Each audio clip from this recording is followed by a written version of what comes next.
Hello everyone and welcome to day 3. Today the task is the power list. This exercise I'm going to share with you is one of my favorite tools. I use it all the time with my clients. I use it myself. It's such a confidence booster. You're going to love it. You'll see. So why is this exercise so important? There are some days when we feel very scared, we feel a lot of fear, and we tend to worry about the future, what's going to happen, oh my god, and we get caught in that fear of what's going to happen next. And why does this happen? Normally when we feel so scared, or when we're continually worrying about something, it's because unconsciously we feel that we don't have the internal resources we would need to overcome whatever the potential situation is, or we think we're not going to be able to deal with whatever you're scared of or whatever you're worrying about. So let me explain it with an example. Imagine I'm working for a company, and because I see there's a lot of uncertainty, I'm worried that I might lose my job. So I'm scared. That's fear, and that's completely normal. There's a lot of things going on, so I feel a bit scared that I might be made redundant. Am I going to lose my job? So there are two ways of dealing with that situation, or two types of fear.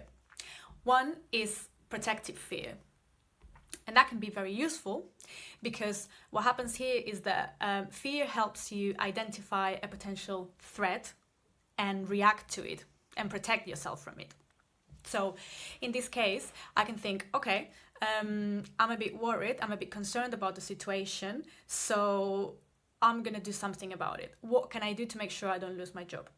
Maybe I'm going to be more proactive. I'm going to show that I have a lot of value to offer. I'm going to help other people. Or if I see that it's actually likely that I'm going to be made redundant because it's happening to other colleagues, maybe I'll think, okay, I'm going to start preparing a CV. Maybe I'm going to start building my network. I'm going to start talking to people. I'm going to see what's out there. Maybe I'm going to start applying for other roles.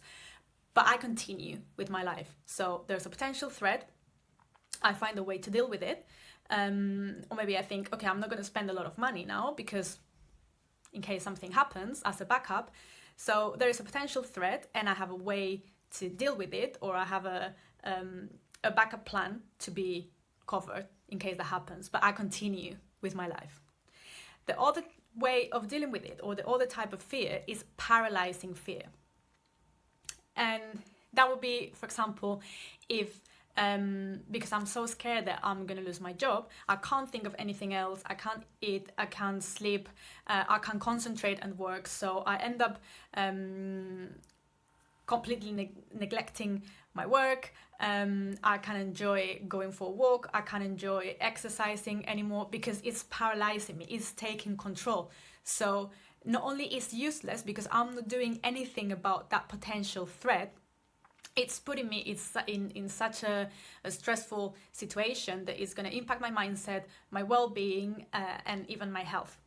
So in these situations, when you're worrying about something that might happen in the future, or you're scared of something, the best way to face it is to think, okay, what if I actually lose my job? What if they actually fire me? I have a lot of skills. I have a lot of knowledge. I know I'm proactive. I'm a hard worker. I would find another job. But we tend to forget about it. We focus on thinking, oh my god, if I lose my job, I'm not going to find any other jobs in the world. Really? Of course you will be able to find another job. It might take a bit longer if the situation is a bit challenging at the moment. But of course you will be able to find a job. Like you have found a job before, many times. Like we've been through other crises. Like we've faced many difficult situations in the past. So the way to approach it is to think, okay, what I'm scared of, and if it happened, which most likely is not going to happen because most of the things we worry about never happen. If it happened, what resources do I have to deal with it? What internal, external resources do I have to deal with it? And here's when the power list comes in, and this is the task for you today. So I want you to grab a pen and paper, a timer, And if it's your phone, if you're going to use your phone as a timer, remember to either put, like what we discussed in day one, put airplane mode, or so you're not disturbed. So you make sure that you're not going to be disturbed for this exercise. And I want you to set the timer for at least, very least 15 minutes. If you can do it for 30 minutes, much better.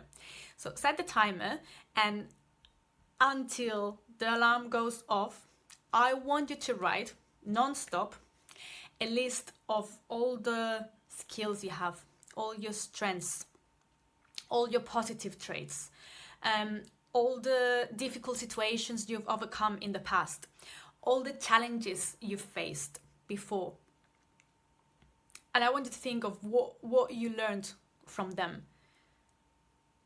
What resources did you use that you would be able to use now? Because I'm sure you've been through so many difficult situations before, and you dealt with them, and you were able to deal with them. Not only that, but you learned even more resources and more skills. So I want you to write non-stop, and the reason why we're setting a timer is because I don't want you to write 3 things. Yeah, I guess I'm smart, and hardworking, and yeah, nice. No, I want you to write a long, detailed list. Don't stop until the timer goes off. And if there are any messages like, yeah, I have 2 master's degree, yeah, but that was kind of easy. Watch out for those messages, because that's the inner critic in action, and we don't want the inner critic in this exercise. So if you haven't done yesterday's task, day 2 task about the inner critic, do it first to make sure you know what we're talking about. But for this exercise, we don't want the inner critic here. So if you have to visualize it, literally kicking its ass, kicking it out of the room, do it.